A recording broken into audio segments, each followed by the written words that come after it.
This Terraria mod lets you battle with gods and celestial otherworldly beings. This mod is none other than Mod of Redemption. The first boss we're going to be looking today is Ukko and Akka, the gods of weather and nature. To summon them, you need to defeat Eagle-class Golem first. They naturally spawn on your world after defeating any evil boss, so you need not worry. It is pretty easy to defeat and you can just fight it later on. Then it will drop its eye and you want to place it and cover it with Gothic stone. By doing this, you will get Ancient Sigil, the summoning item for Ukko and Akka. At first, when you summon it, you'll battle with Eagle-class Golem again, but a stronger version of it. It's really not that hard, especially with endgame gear, but keep in mind the boss we're about to battle is an endgame boss, so you better be prepared. As when Eagle-class Golem reaches 50% HP, it will transform into Ukko himself. It will start to rain heavily and the clouds will be filled with storms and thunders. Ukko immediately rushes towards you with his lightning horse chariot.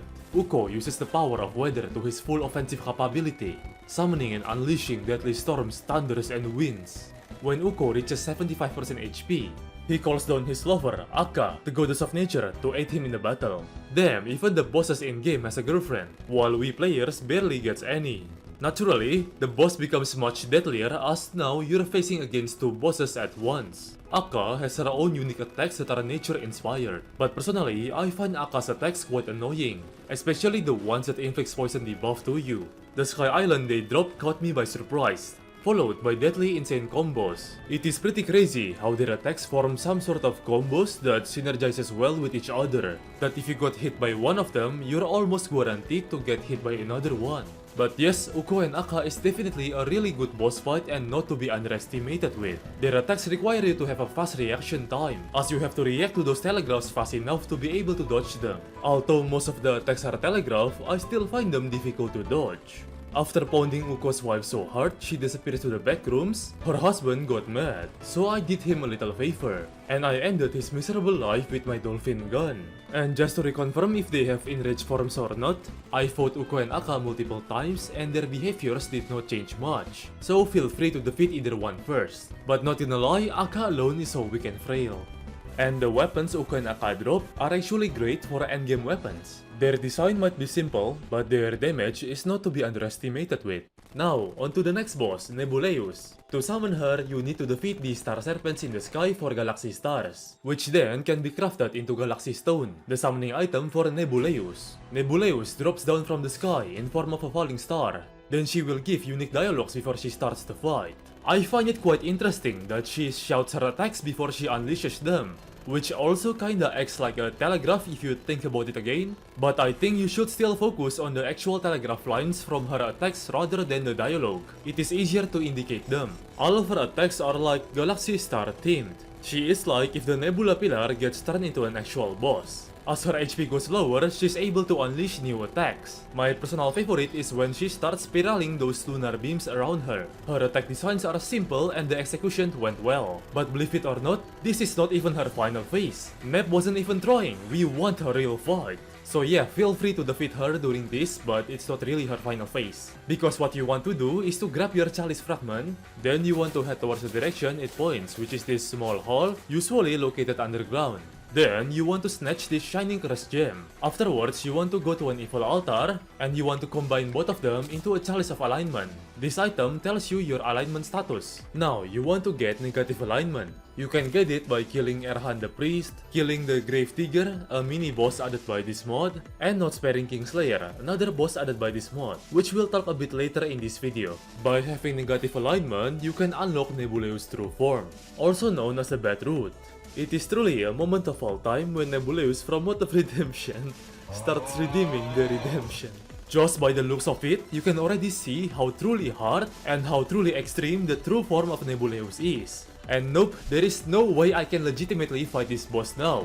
That's it, I'm enabling GOAT mode. The attacks such as the lunar beams and the star rains are way much more frequent, much harder to dodge, more intense, and of course with much more quantities of it being unleashed to destroy your butthole. Those constant numerous projectile attack patterns sometimes make me wonder if I'm still playing Terraria or Touhou. Because the gaps between her attacks are almost non-existent, you really need a good muscle memory and a good reaction time. Just like Touhou players dodging the touch of woman. If I have to describe this boss to you vanilla viewers, this is like Empress of Light on both crack and steroids. But if I'm not wrong, I think Nebuleus got released long before Empress of Light even exists. So no, this is not a copy of Empress of Light. If I see any of you mongrels in the comment section typing, "Ooh, this is like Empress of Light but harder," I sincerely wish your Terraria crashes when you're attempting daytime Empress of Light while she is on 5% HP.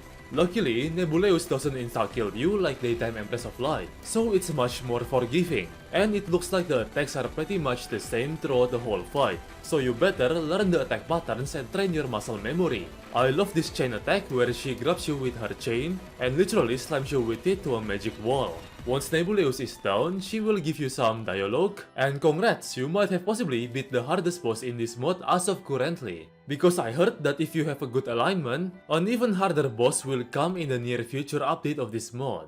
This mod not only adds great bosses, it also adds unique mobs that have special interaction. Like these funny skeletons that do special interactions, or these forest nymphs that are aggressive towards them. Or these androids that scan their surroundings. But when you attack them and spare them, they'll teleport away and call in for backup, calling in even larger and stronger robots. To the point that the robot they summon become humongous, dangerous gigachad ones. You should be prepared if you want to spare this giant robot, because if you spare them, it's gonna call in some drones. Now, these drones will call in Kingslayer 3 to fight you. Another great boss fight. Looks like he is quite pissed that we destroyed his robots and androids. Kingslayer has multiple faces, and despite being a robot that can easily shoot rockets or projectiles, it looks like he prefers close combat over long-range projectiles. I really recommend a dashing accessory because of his constant close combat punch dash attack. Another great tip is that Kingslayer usually only unleashes his attacks in front of him, so you want to try to get behind him. By getting behind him, it will make his attacks much easier to dodge.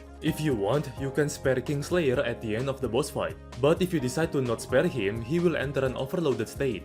In the overloaded state, Kingslayer will turn red. His attacks will be much more frequent and intense. But it shouldn't be much of a problem. The attacks are pretty much the same as before, but way more intense and with much more quantities. But he's only a post-mech boss, so just apply all the tips I've mentioned before, and you should be able to beat him easily. After the battle, you can see Kingslayer chilling on a chair on his own crash spaceship.